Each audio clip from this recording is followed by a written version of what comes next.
Coming up on this episode of the Elite Recruiter Podcast. Your mindset matters most. I'm the proof of that, right? So when I came to US, I didn't speak English. I don't have a connections. I don't even know anybody. But I had a one that kept me going. I refused to quit. Year two. So you said it was like 256,000 in revenue in year two, but that still wasn't enough to cover the bills. Oh, that's nothing. I didn't take money for those 3 years. And 2019, we made almost, I think, 844K. Okay. So that is the one is changed everything.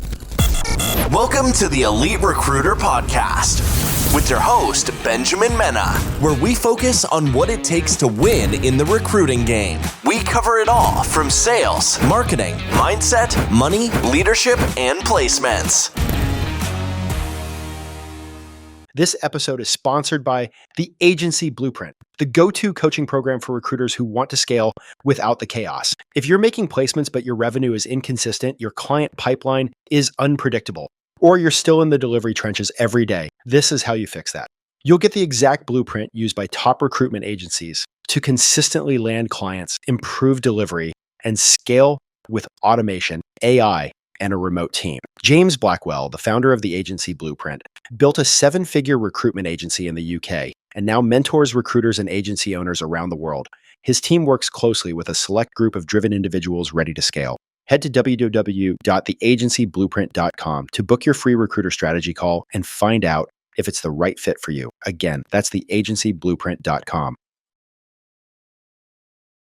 I am so excited about this episode of the Elite Recruiter Podcast because this is a story of what is possible, what belief and hard work is capable of doing, and what anybody can achieve. Anybody can achieve. I'm so excited. As we go into this story, we're going to talk about the first year in business, $12,000 in revenue, to fast forward in the millions in revenue. So we're going to walk through how we got there and what is possible. So Ranjit, I'm so excited to have you on the podcast. Welcome. Thanks, Ben. Thanks for having me. I'm so excited to be a part of your podcast too. Yeah. So before we start doing a deep dive into your background and your story and how you got into recruiting, quick 30 seconds, give everybody a quick snapshot of what your business is and what you focus on recruiting wise. I own a staffing company, IT staffing company called Raks Group. And I also have a couple of other businesses, and I've been doing this for 8 years. We help in IT industry, and I also build products to first solve my problem. Then I wanted to, get into the marketing. So I'm the go-to partner, recruiter, you call it employer. Yep. Oh, that's awesome. So, okay. So we got a great story to unpack here. So let's do a deep dive. Like, before you got into recruiting, let's talk about you growing up first. Can you talk about that real quick? Yes. So we are a middle class family back in India. Unfortunately, my father got some health issues when I was 7th grade. So we couldn't even have enough money to go to school. And it was really everybody, all doctors, declared that he is not going to survive for long.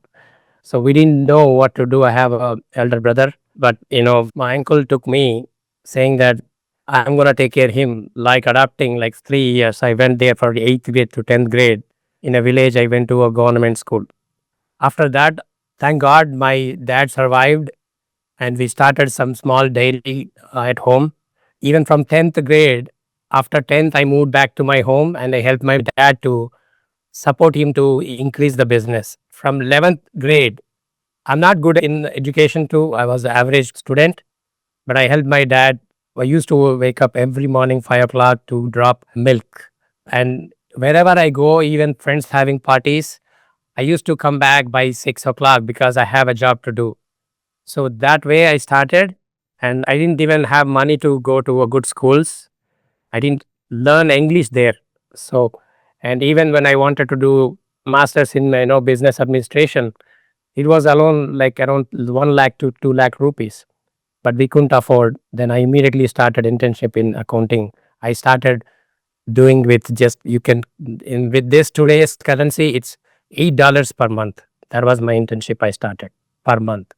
And going forward, Within a 2 years, I made like, you know, a small incident happened in accident. Then I had to move back and I moved to lecturer as a commerce. I'm good at accounting. So that's where it gave me a little bit push. Then I got married. My wife is in IT. She is a software engineer. So we got an opportunity. It was my intention to move to US. I pushed her to apply and move to US. Then I'm here without speaking in English. I remember I attended interview. I didn't know what I answered for the interview, but after coming here, I learned my ABCDs here. I learned everything here. So when you moved here, you didn't know any English. No, it's a second language for us in school. So nobody speaks English, even though if you speak English, people, make fun out of it, right? So that was inside, if I say something, if it's wrong, what my friends will tease me, right? So we didn't even get a chance to talk at all. I'm in my 40s now. I'm trying to learn a second language, and I am just now, because of that, constantly amazed at people that come to the United States, learn the recruiting business, and also learn how crazy the English language is. Yeah, but I would say that I'm happy. I'm blessed to be here because here nobody is going to say this is wrong. Everybody try to understand my language. What is it trying to convince? But nobody pointed at, okay, you did this one wrong, you did that one wrong. So that gave me a confidence to speak more and learn from watching all the, other things. Let's fast forward. You moved here, you did some interviews, but you spent a little bit of time not working too. Can you talk about that? Yes. So as I told you, like I got married and we moved within 1 year. We wanted to try something for our family. So I took some risk. Then fortunately, my wife came and I moved in 2007 as a dependent on her visa, but knowing I can work for years.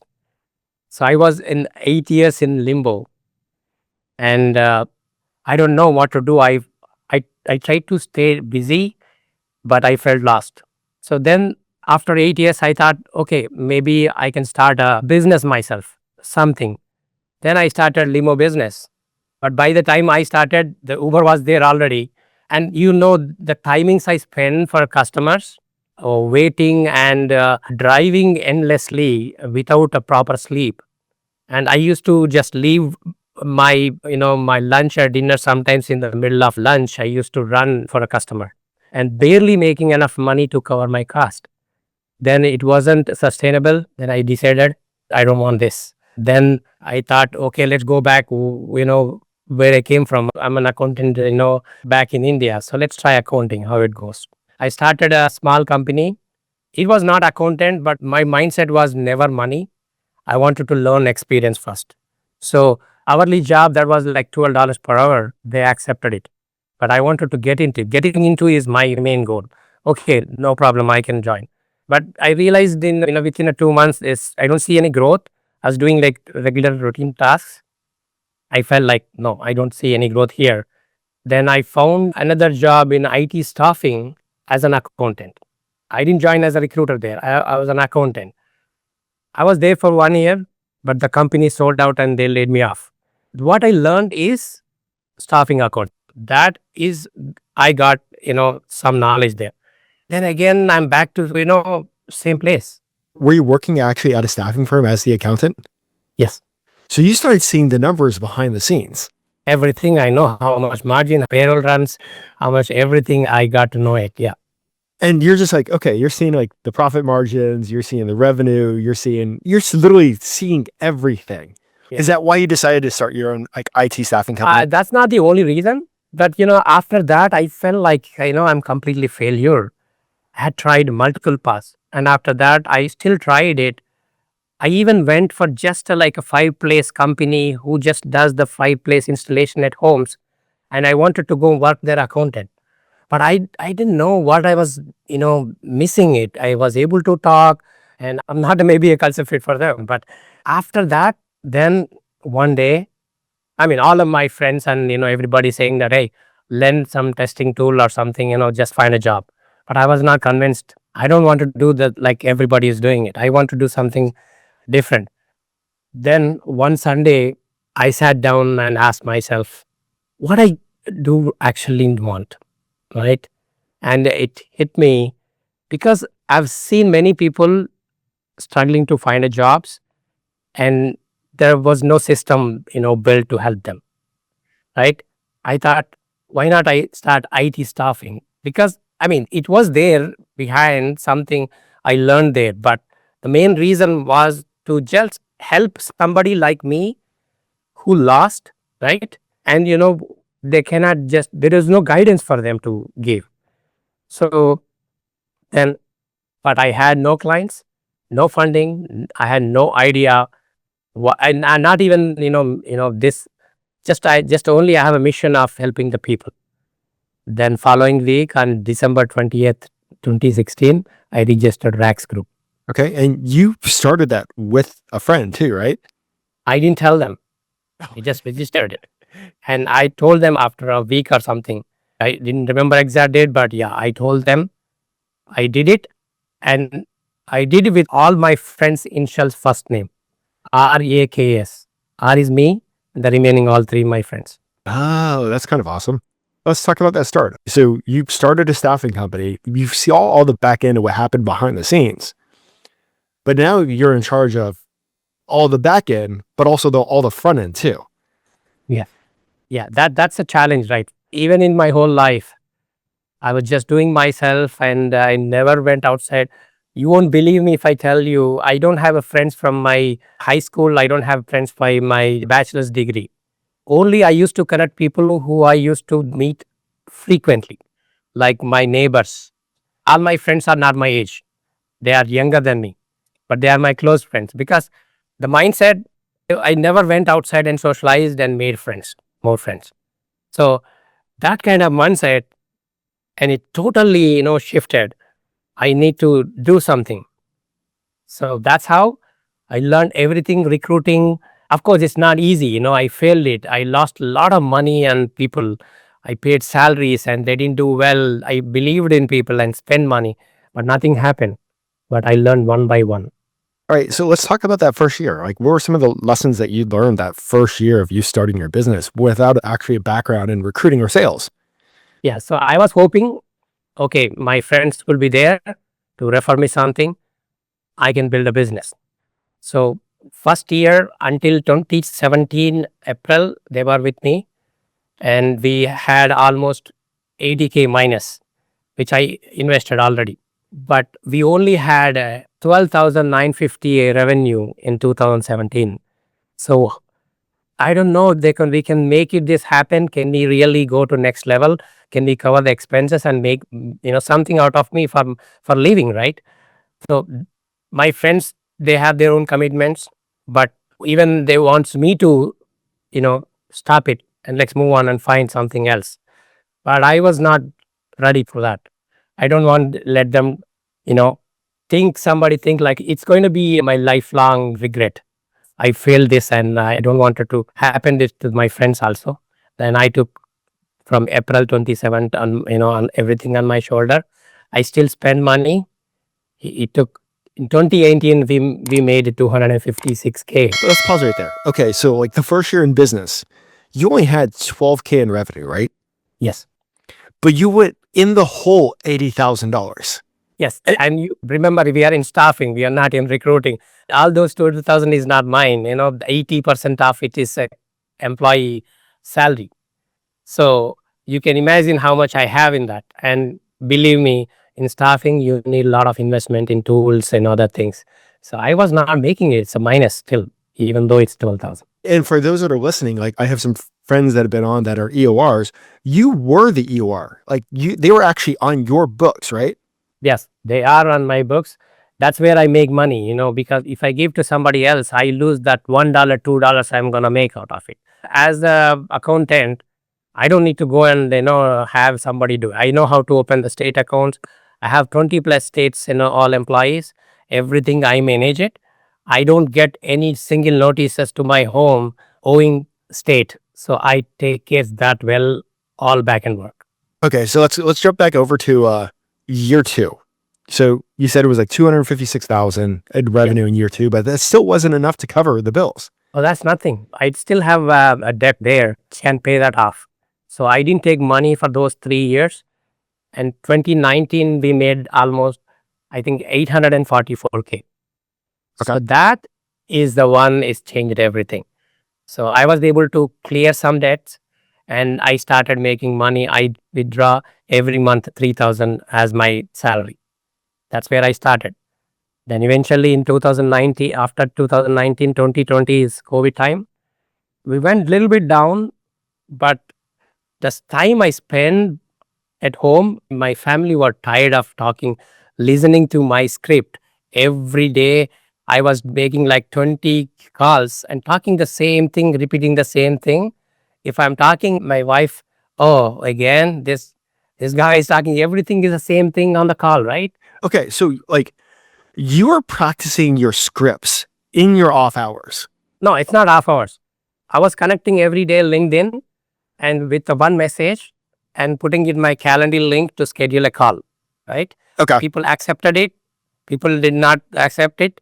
They were still connecting with me with the last message. I see that when I sent long back in 2020, that last message, I still see that in their chat message. Okay. But some people they connected, they scheduled a call, and we were talking about the market. We are talking about the business. How is it working? Whether we are hiring and what is the technology, is boom now. So basically, I learned from those calls. But when I start the pitch, right, it's the same pitch, same dialogue in all 20 calls. But yeah, conversation went to some people became a partners because I see some talent there which I don't have it. I connected and we help each other. And it's a win-win. And some people gave me references for candidates, and yeah, so they are still in my network. Okay. Awesome. So like, and then you fast forward like to 2022 and you guys had an absolute gangbuster of a year. Yes, the connections I made in 2020 after COVID, right? Again, the market went up, and I gave access to my WhatsApp. So people were just sending a message, "Hey Ranjit, I need a help. I have a candidate. He need a job.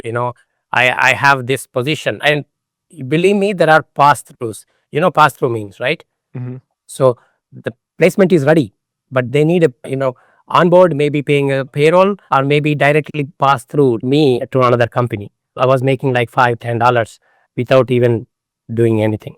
Oh, nice. And this is all because of the seeds that you planted in 2020. They just started coming up in 2022. See, the problem is when you're dealing with the money, you need to know what is his values, how that guy works. So to trust that, that's why I build my brand. Now I get every day like 10-15 candidates comes for jobs. I just give them a one link, they fill it up and my team people take care of it. Huh. That's crazy. And then like for those that are listening to this on like what the podcasting platforms, behind him he has Inc. 5000. Yes. So and you were ranked what nationally in 2024? Yes. What was the number of the your rank? It's 1136. It's nationally, but 14th in Mid Atlantic Regional. Which is phenomenal. I wanted to tell, again, it's a branding, okay? You have to sell yourself. These awards gives me motivation. At the same time, I'm telling everybody I can do it. I am the one for you. But you also believe that just about everybody listening can also do this. Everybody can do it. All about it, plan properly. For me, it took 8 years, learning ABCD, right?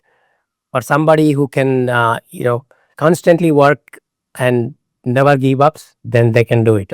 What do you think were some of the biggest struggles that you had to overcome between when you started your company to, now millions of dollars of revenue? It's back in 2018. From 2017 to 2020, I was alone. So entrepreneurship is something, I don't have anybody to share. I was struggling, and every deal, if candidate, I don't know whether that candidate is going to join. If he doesn't respond an email tonight, I didn't get enough sleep that day. So I struggled to control my mind for all 2017 to 2020 because you don't have a control. You're in the middleman, right? So client can change anytime mind and candidate can change my mind. That time, every candidate is important for me. Now, I don't care if the candidate joins, doesn't join, let him go, let's find another one. So the mindset you changed, but whatever I had a control to change my mindset, that's what I did it. That was the biggest complete turnover for me. For somebody that was never in the recruiting industry before starting your own like actual staffing firm, what was one of the biggest sales lessons that you had to learn? Okay. So you have to separate recruiting and staffing. Okay. Staffing is usually like all the big businesses, like you call it as a finance side, Bank of America, Wells Fargo, or United Health, right? Everybody has a big vendors in the middle. So if you are starting, you cannot just get direct client. There's no way you can work directly. So to build your candidate pipeline, to build a trust, to increase your revenue. Everybody look at your revenue, how many employees you have, your 941s and everything. That is not going to happen. So if you're starting now, try to help somebody who's already working with the clients directly. Try to help them to achieve their goals. So you build a relationship, you build a revenue. Every year, you go step by step. So if you're targeting that kind of businesses, there are MSPs, VMSs. I have mostly states in even Virginia, Georgia. I was not qualified in the day one. I didn't even get into tech systems until I have that strong skill set. They have to come to me. And now, even though I have a very limit 941s, the tax returns, we have to show that whether you are able to pay that employee, and you have to prove them that that's your candidate, right? So once you get in, every door will open. You have to continue that journey. That's where it happens, but it's easy. It's better than, you don't need a sales. All you need to build a relationship with the candidates, to start with the staffing. That's where you start, and you go and sell your candidates. You go step by step. But yeah, recruiting side, as you know already, it's all about sales, and you have to close it. You have to sales skill set, business development. You need it, but this is also you need it. I also failed all these, like I bounty jobs or everything. I registered long back in 2019 itself. I was registering wherever I get a chance, because I wanted to get into know where I can step in, right? I wanted that open the door. And there was some it's a Scouter or something. There was another portal for just recruiting network one. They interviewed me and they did not qualify me. They said they're not accepting anymore now, new companies, new agencies. I was okay. I found something else. Then I was pushing myself. So starting with the staffing, you have to start that way, but you need initially a plan to have a budget to do all these expenses. Because you took on all the financial expenses, were there times where you were like worried about payroll? Yes, all staffing they pay. We used to get 30, net 30. Now everybody is going net 45, net 60. And I was getting recently from IBM, like after 100 days. The problem is paying on time. So I designed the system. I have a calendar, payroll calendar. I share every employee the day one. This is the time period. You get paid on this day. So I pay bi-weekly, I pay semi-monthly. But when I didn't have a money, so I went for loans, and also I asked for just with my personal, I asked for loans also. And even Bank of America inquired everything, and they pulled my credit score. They gave me $17,000. So that is nothing. I can't even pay one employee 1 month for that money. But I have very good friends. They help me when I need a funding, because the brand I am talking about, right? The genuinity I have in my head. This guy is genuine. He can pay me back without even signing, any agreement. People paid me money, and I paid them on time without losing my word. That kind of reputation I have in the market, I wanted to show in everywhere to get more business too. So you've gone through every struggle. You've had to learn the staffing industry. You've now, $1 million in revenue. What kind of like work are you doing now this year to hit your 2026 goals? And how are you looking at doing that? Yeah, because I can do everything. I did with just me only, I did 4 million. So if I add another person like me, I can double that. So last year, January, I made a decision to have a business VP in recruiting. I mean, it's a coincidence. I was not looking it, but I got just connected with this guy. I thought, okay, he's the one. I told him that day one, I'm going to give my salary. I'm going to cut my salary and invest on you. I want this business to go to next level. So that I added it. Now I don't look at the recruiting. I don't look at the candidates. Everything I build as a system. So with this, now my focus is I want to know everybody. Ranjit is the one who needs to be a partner with. That's what I'm trying. I joined the community called IT Serve, and now I'm a secretary of the DMV chapter now. So I'm connecting people. I wanted to show who I am, and I wanted to get more business. I just gave the leads to the people. So people ask me to help recruitment, right? So I get the contact and I share with the team, and they take care from there. So my job every day is to get networking. I mean, do networking and get the leads and give them. You're now the rainmaker. Awesome. So before we jump over to the quick fire questions, I know we covered a lot, like going from like $12,000 to 4 million and on the way to 10 million. Is there any other parts of your story that you want to share that I didn't go into more details with? As a non-immigrant, I came back, in 2007. 8 years is a big break. I wanted to do something without even speaking very well English, without recruiting experience, without a support. As an entrepreneur, you are alone. And going through all those hard times, making this business to this level, I never thought I would do it. The only thing I had is I don't want to give up. That mindset made this revenue. So I still feel like this company is not mine. I feel still I'm an employee of that company. If you go and see my cars, it's more than 10 years cars. I still drive the Limo MKT, Lincoln MKT, which is almost 10 years old. So when somebody asks, why can't you buy some, Tesla? You can afford it, right? But if I need to get the Tesla, I need to pay $1,000 a month off every month. So the way I think is, with that money, I could hire somebody else to, put it in my business to go to next level. So the mindset is important. And if I can do it, I don't think, it's everybody. Everybody can do this thing. All you need to is find the right guidance and never give up. Love that. Absolutely love that. Well, jumping over to the quickfire questions, and this is going to be a kind of like, I'm excited about your answers on these, especially since you had to self-teach yourself the whole recruiting world.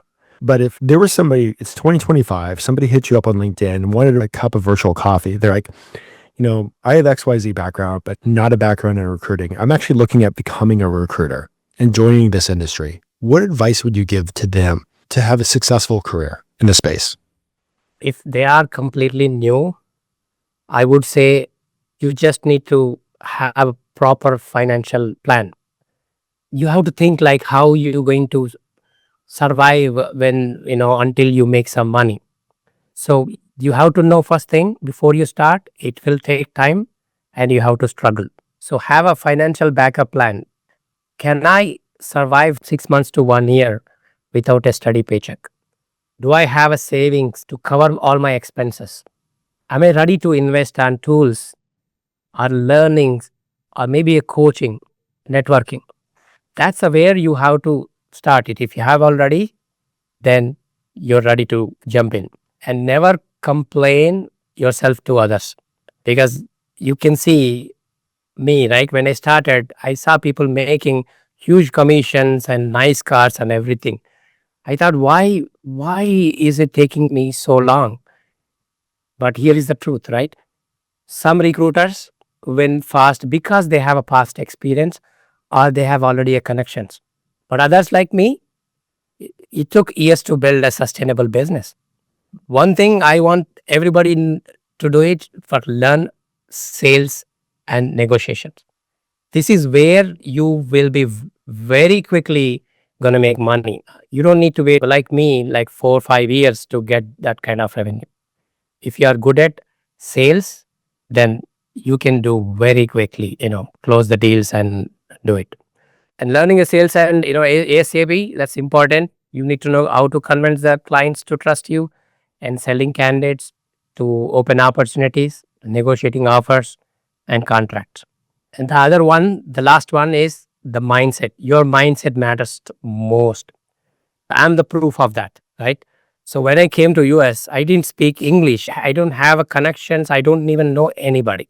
But I had a one that kept me going. I refused to quit. I learned every day. I reached everybody. I figured out everything step by step. Now I built $1 billion company. So it's not about, being smart. What I say, it's about, most consistent, and you don't need a talent. You need a grit. That's what I believe. Awesome. Well, same question, but for somebody that's like been around the block, like someone that's been recruiting for a while, they're hitting up just asking for advice on how to, get better and hit the next level. What would you tell them? So let me tell you about a story of two recruiters. The recruiter A, right? She's very good at sourcing, and she can find a very qualified candidate within a short time than anybody else. But year after year, she stay back in the same role. The recruiter 2, who does sourcing, but he build a relationship, he close the clients, he do the negotiations, and he lands the deals. Guess what? Who is making 3 times more here? Here is the truth about the recruiting. No one maybe might have told you. The highest paid recruiters who are not best at recruiting, they are best at client acquisition. So think about it. Every company needs a candidate, but guess who controls the job? Hiring managers, decision makers, clients. But if you win, if you own the job, you own your future. But how can we move ahead? You become an expert in sales and negotiations, right? If you don't know how to close the deal, you always depend on somebody like me. I used to depend the same way. So learn how to sell your value, pitch, your service, and make your companies trust you. That's what I'm doing it. Stop thinking, as an employee. That's where, people who are already in recruiting and maybe you're working for a company, treat yourself like a business inside a business. So build a personal brand and become a go-to recruiter or advisor, and people can come to you for a jobs, hiring, advice, and everything, and expand your skills beyond sourcing. So sourcing is the one part you can outsource easily, but the client acquisition matters. So managing client management or, understanding contracts, converting leads to paying clients. So when I started, I thought recruiting is just sourcing a resume, just connecting dots. But believe me, the biggest shift happened. I stopped focusing on transaction leads. Then where I grew money, right? So if you're experienced recruiter is still struggling, this is what you have to ask yourself. I may focus only on candidates. I may focus on client acquisition too. So if you do equal or even more on client acquisition, you will see the success quick. I actually love that. And you said if you own the job, you own your future. I feel like I need to go back and quote that for you. Well, you've talked about like tools and everything. Do you have like a favorite tech tool or rec tech tool? So I have a bunch of tool stack in my tool now. So I have more than, maybe 20, 30 tools. So I like playing with those, but the tools is really changed my work day. The tool called Voila. I don't know, maybe you heard about it. It's getvoila.ai. It's integrated with the chat GPT, but what it helped me is it changed totally my communication. So now I use in my email, I use in my mobile. You have a Chrome extension, you have a Gmail extension. When I need to reply something, it will just read all your emails. I need to put what I wanted to convey. It will create a beautiful email. And that is saving me a lot of time. Along with that, as you guys know, already I do the LinkedIn. So I put my thoughts and I ask them to rewrite it. And in my own way, it gives it. That's it. So it's, time saving for me. There is a one more tool called meetgreek.ai. It's a AI meeting bot. So it will join as your VA. It will record it and transcript, and it'll give you end of the meeting. Even though you don't join, it'll be there because I'm the boss, and no one can deny it. But but if somebody is in a host, they can say if they don't want to do hello. But mostly nobody says no. So I get everything in my inbox. I don't worry about making a notes. It's all recorded there. I go back and revisit. The last one I wanted to say is the voice notes, which is really changed my life, because whenever I get some thought, even I'm on the go, I just open and record it. All my story, everything is there. Even I wanted to ask, hey, what was my total revenue from the beginning to till now, right? It will give with the years. So what I'm putting it in, I can ask questions and get it. And this is a game changer for me. So these are the three tools I recommend. Yeah, I mean, I'm not affiliate or anything, but these are all helping me. Yeah. That's awesome. So, looking at like your past and your history, like recruiting's hard. Like you struggled for like a while. How'd you get through those hard times? Was continuously, constantly focused on here. I think it's in 2018 or 19, I got outracked, sidetracked to financial advisor. Somebody referred me. I thought maybe let me try. I was still doing it, but I was also hustling for this. And that changed my life too. See, everything what I did in more like even in accounting or in limo driving, everything that gave me some experience. It taught me some valuable lessons. So when I went there, I attended a couple of events, and John Maxwell was there. And he was there, and I watched him talking about focusing on one thing constantly every day.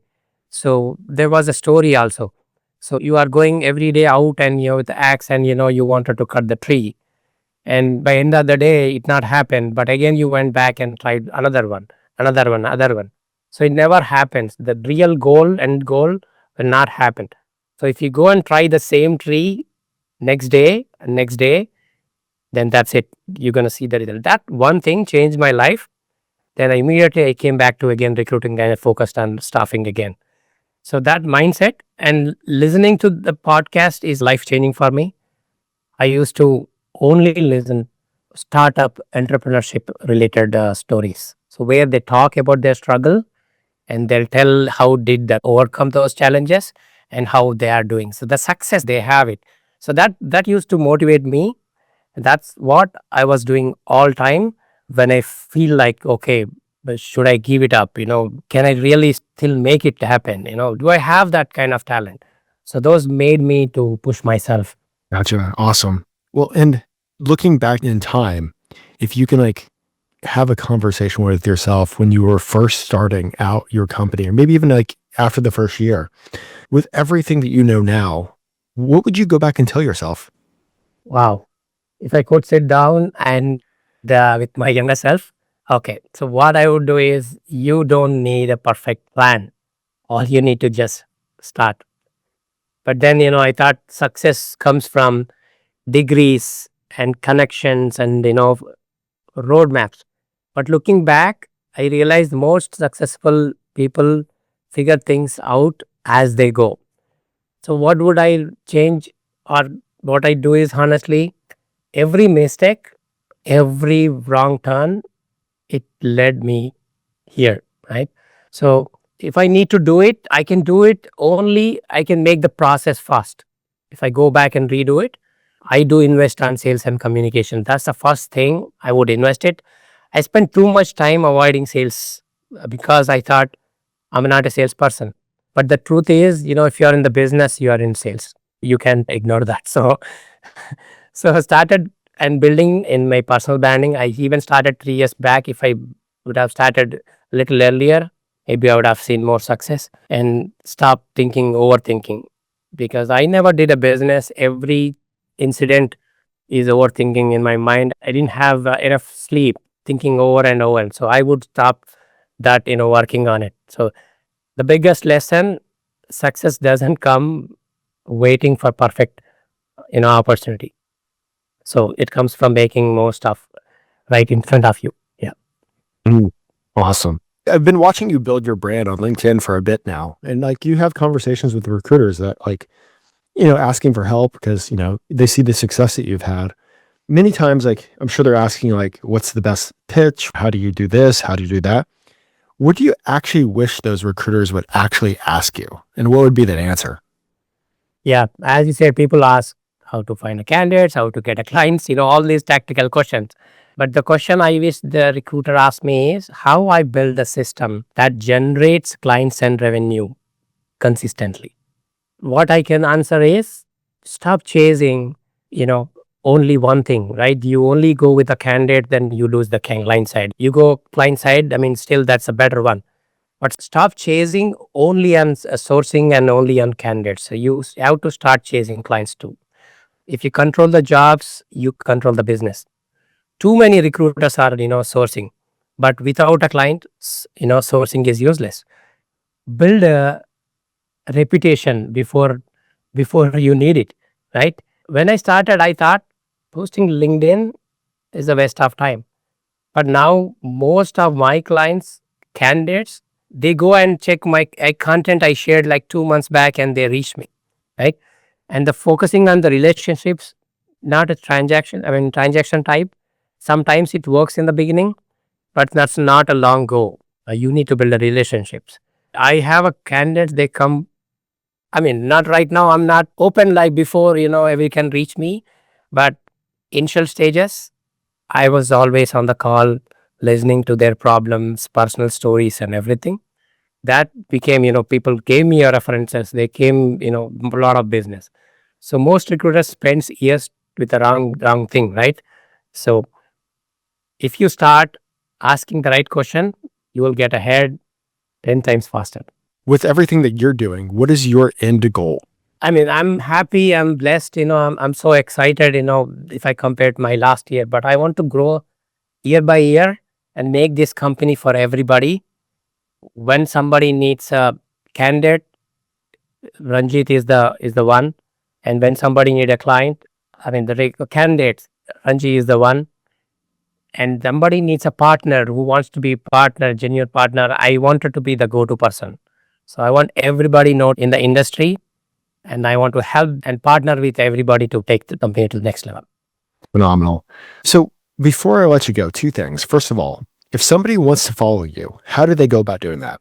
Yeah, best place is LinkedIn. I'm building my brand with my name. I have a domain ready, so I'm so excited to be, make that live soon. But yeah, LinkedIn is the best one. Just connect me there. Happy to help. Awesome. And I'll have your LinkedIn profile in the show notes too. Make it easier for somebody to click. And before I let you go, if you can leave one more thing with the listeners, what would it be? All you need to click that start button. Either you're ready, you're not ready. People gonna make you fun, or people gonna say you are not speaking very well, or whatever it is.